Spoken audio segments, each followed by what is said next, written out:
వచ్చే regional ring రోడ్డును మనం తొందరలోనే అభివృద్ధి చేసుకోవాలి.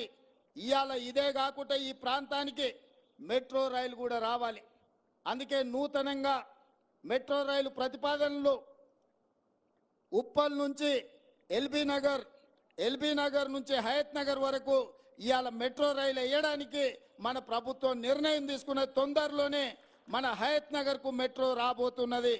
ఎల్బీ నగర్ నుంచి ఓవైసీ హాస్పిటల్ నుంచి చాంద్రాయణగుట్ట నుంచి P3 రోడ్, అక్కడి నుంచి అంతర్జాతీయ ఎయిర్పోర్ట్ వరకు ఇవాళ మనం మెట్రోని ఏర్పాటు చేసుకోబోతున్నాం.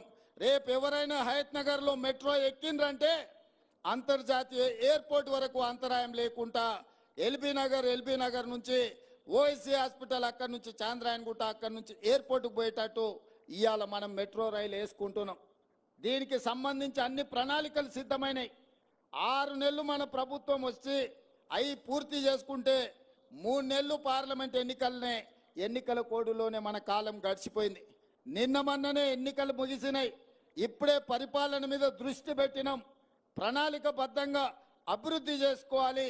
అదేవిధంగా మహేశ్వరం ప్రాంతంలో ఏదైతే 25,000 ఎకరాల భూసేకరణ జరిగిందో మొత్తం ఐటీ ఫార్మా కంపెనీలు పెడితే మన ప్రాంతం అంతా కలుషితం అవుతుందన్న ఆలోచనతోని అక్కడ వివిధ అభివృద్ధి కార్యక్రమాలు తీసుకెళ్లాలని, అక్కడ యూనివర్సిటీలు పెట్టాలని, అక్కడ ఐటీ కంపెనీలను పెట్టాలని, అక్కడ పెట్టే ఫార్మా కంపెనీలలో కూడా పొల్యూషన్ లేకుండా ఓన్లీ టాబ్లెట్స్ తయారు చేసే కొంత భాగమే ఇవ్వాలని, ఎలక్ట్రిక్ కార్లను ఉత్పత్తి చేసే పరిశ్రమలను తీసుకురావాలని, బ్యాటరీలను తయారు చేసే పరిశ్రమలను తీసుకురావాలని, అక్కడనే స్పోర్ట్స్ యూనివర్సిటీ పెట్టాలని, అక్కడనే మెడికల్ హెల్త్ హబ్ క్రియేట్ చేసి మెడికల్ టూరిజంలో ప్రపంచంలో నుంచి ఎవరికి ఏ వైద్యం కావాలన్నా మన హైదరాబాద్ ఎయిర్పోర్ట్ నుంచి మన రంగారెడ్డి జిల్లాలో ఒక మెడికల్ టూరిజంని అక్కడ ఎస్టాబ్లిష్ చేయాలని ప్రణాళికలన్నీ మా మిత్రుడు IT and industries minister Sridhar Babu గారు ప్రణాళికలు సిద్ధం చేస్తున్నారు.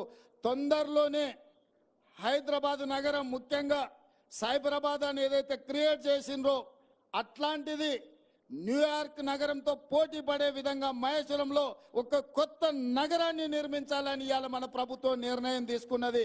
ఒక అద్భుతమైన నగరాన్ని నిర్మించే బాధ్యత కాంగ్రెస్ పార్టీ తీసుకుంటుంది.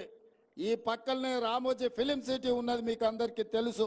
రామోజీ ఫిలిం సిటీ దేశంలో ఉండే సినిమా షూటింగ్లకు ఈరోజు ఉపయోగపడుతుంది. కానీ మా ప్రభుత్వం ఇంకొక ఫిలిం సిటీని క్రియేట్ చేయాలని ముంబైలో, మహారాష్ట్రలో ఉన్న హిందీ ఫిల్మ్ ఇండస్ట్రీ మొత్తం ఇక్కడికి రావాలి. మన రాచకొండ గుట్టలు, మన ప్రాంతం అద్భుతంగా, మనము ఊటీలు ఎక్కడెక్కడికో పోతున్నాం.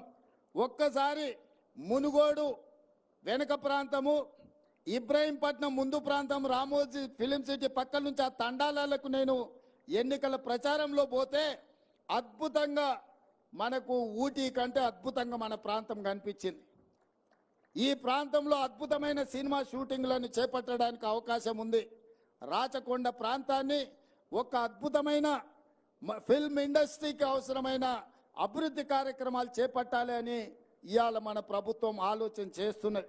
ఇవన్నీ ఎందుకు మిత్రులకు వివరిస్తున్నా అంటే రాబోయే రోజుల్లో రంగారెడ్డి జిల్లాకు మహర్దశ పట్టబోతుంది. ప్రపంచానికి ఒక పర్యాటక క్షేత్రంగా మన రంగారెడ్డి జిల్లా మారబోతుంది. మన పిల్లలకు ఉద్యోగ ఉపాధి అవకాశాలు కల్పించే బాధ్యత మన ప్రభుత్వం తీసుకుంటుంది. ఇవాళ ఈయన ఏమీ చేస్తలేదు అన్నట్టుగా మాట్లాడుతున్నారు.